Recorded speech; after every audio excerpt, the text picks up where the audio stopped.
supuesto que desarrollo humano también. Es invertir y prestarle atención a la cultura y al deporte. En la cultura debemos potenciar cada vez más lo que son las fiestas populares, lo que es la generación de cultura en cada uno de los territorios, que es una expresión maravillosa de identidad y de autoestima. Por lo tanto, apoyar el teatro independiente, a quienes generan arte en cada una de las regiones, en cada una de las ciudades, en cada uno de los rincones del país. Y con respecto al deporte, algunos planteos.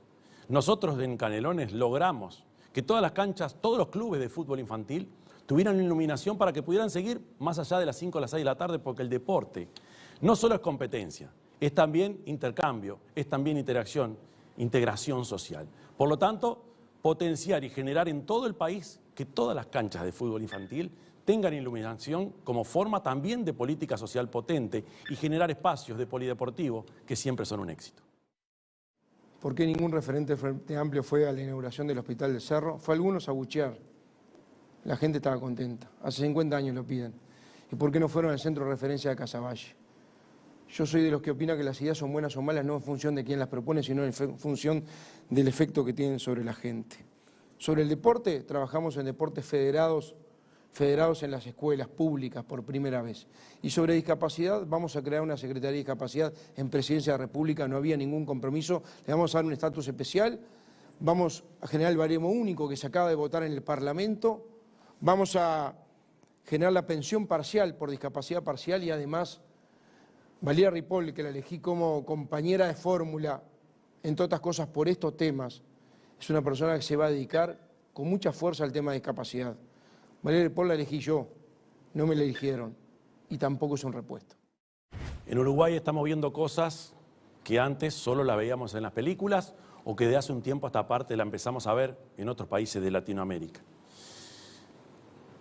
Muchas maestras les explican a sus alumnos y le enseñan a sus alumnos qué hacer cuando a la puerta de la escuela hay una balacera o se corre peligro. Eso es hoy, no es de hace 15 años, ahora.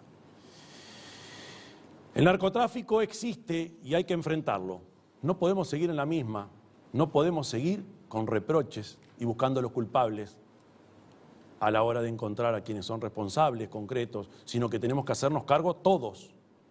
Yo me pregunto, ¿qué garantías tenemos de mayor seguridad si una de nuestras fortalezas era la calidad de nuestros pasaportes? Y sin embargo, los escándalos más grandes que hemos tenido en este periodo se refieren a la emisión de pasaportes y tuvieron como escenario nada más ni nada menos que la Torre Ejecutiva. Muchas gracias. Yo insisto, porque lo he escuchado a mucho a Orsi hablar de que hay que trabajar sobre las causas de delito. Yo hablé de las consecuencias y de las causas.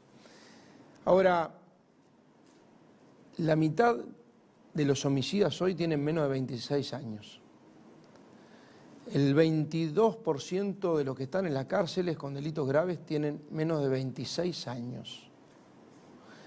Eso quiere decir que tenían 5 o 6 años cuando empezó el Frente Amplio del gobierno. O sea, fracasaron en la seguridad porque les dejaron récord de delitos, de homicidios, récord de rapiñas y récord de hurtos, y fracasaron en trabajar sobre las causas del delito. Por eso, si fracasaron 2 veces, vamos a tratar que no fracasen de vuelta. Por eso que en ese sentido nosotros vamos a ser firmes con el delito, proteger a la gente honesta, que en realidad es la víctima de la delincuencia. Podemos hablar horas de economía, pero mientras tanto hay más de 500.000 uruguayos que ganan 25.000 pesos o menos. Podemos hablar horas de economía, pero no podemos desconocer que mayor crecimiento en la historia, ese que yo mencionaba del gobierno del Frente Amplio, implicó un 140% de crecimiento en salarios y pasividades. El camino del crecimiento es garantizar la inversión, utilizar las herramientas que tenemos. En segundo lugar, invertir más en infraestructura y generar una agencia de infraestructura donde podamos, por ejemplo, desarrollar mucho más el ferrocarril. Debemos apuntar a un crecimiento de la economía con sustentabilidad, cuidando el medio ambiente, e invertir en energía como lo hicimos antes. Yo ya lo dije, si no hay democracia, hay dictadura. Repito, nuevamente porque no se entendió, no voy a subir los impuestos. Y yo pregunto, antes de irse, ¿devolverán el 2% que recargaron de IVA por la compra por tarjetas? La base programática o programa todavía no tienen, del Frente Amplio habla de subir impuestos. Habla de patrimonio, habla de renta y habla de impuesto de capital. Y la verdad que cuando empiezan a dar esa vuelta es porque te la van a dar. Y yo quiero ser muy franco, lo dije siempre, nosotros no vamos a subir impuestos. Por eso, esta es una buena instancia, lamentablemente la única que vamos a tener para poder contrastar opiniones. A mí me interesa hablar del agro, hablar del riego, y en eso tenemos coincidencia. Un plan de riego tiene que ser con el plan forestal de muchos años. Usar 4 represas, regar 100.000 hectáreas, y eso va a generar casi 1 millón de toneladas de grano. Usar alguna de las represas del Río Negro. Hablar del agro y hablar de la granja, hablar del agro y hablar de la pesca, hablar del agro y hablar de la avicultura, el agro integralmente, que es el motor de desarrollo, y durante la pandemia, cuando quisieron cerrar la economía, el agro sostuvo el palo en la carpa para que el Uruguay siguiera funcionando. Aclaro que quiero ser presidente de la República y voy a ser presidente de la República. No voy a liderar el PICNT. Lo que tenga que hablarse con el PICNT es otra herramienta. No podemos pedirle a la educación, sin duda, lo que la educación no puede darnos, pero sin duda es mucho lo que se puede lograr desde ahí. El Uruguay del siglo XX fue vanguardia a nivel mundial por muchos logros y nosotros identificamos que hace 100 años empezaron esas transformaciones con aquel Uruguay ballista. Sin embargo, hay que tener en cuenta que antes que eso, lo que potenció el Uruguay que desarrollamos en el siglo XX con esa acumulación positiva fue la educación pública de fines del siglo XIX. El salto que hoy precisamos también empieza por la educación, porque, en definitiva, la educación es factor de crecimiento, de justicia y de solidaridad en nuestro país. A ver, yo estoy reclamando que la ideología no se meta en la educación. El otro día, junto con este paro político de los sindicatos docentes, había una referencia al antiimperialismo. Pensé que era una palabra que no se usaba más.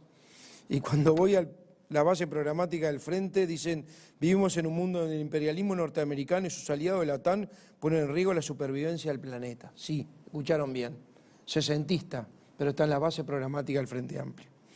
¿Por qué digo esto? Porque en esto necesitamos un acuerdo en investigación, en innovación, en tecnología. Uruguay generó un hub de innovación. Aprovechémoslo. Vinieron empresas de todo el mundo a instalarse acá. Aprovechémoslo. Demos más presupuesto, dice el compromiso para la investigación y el desarrollo. La ANI como gran paraguas, la Agencia de Innovación e Investigación como gran paraguas, y pongamos al frente a alguien como Rafael Radi, que esté por encima de todo, pero que sea un referente en materia de investigación.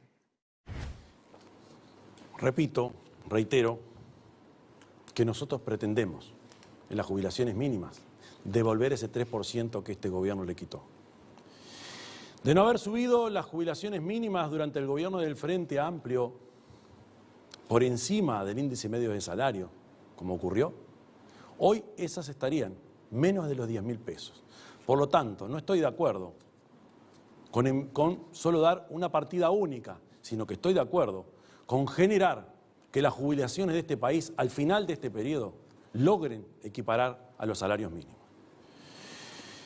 El diálogo no es solo ir con mi posición y quedarme con ella, sino implica cada uno dejar algo en la puerta, porque del diálogo surgen los consensos.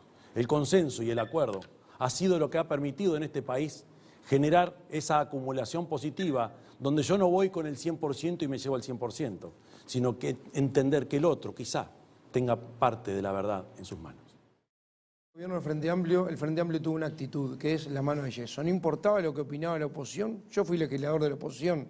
Nos llegaron a votar el ingreso a Venezuela a las 2 de la mañana al Mercosur porque venía Chávez, que al final no vino. Esa era la lógica. Lo definían en la mesa política y lo votaban en el Parlamento y no se podía incidir en nada. Después cambió esa lógica. Ahora cuando fue oposición, cuando es oposición, cambió la lógica de la mano de yeso por la del enfrentamiento. Decir a todo que no. El Frente dejó de ser amplio. Y la verdad que todo era no.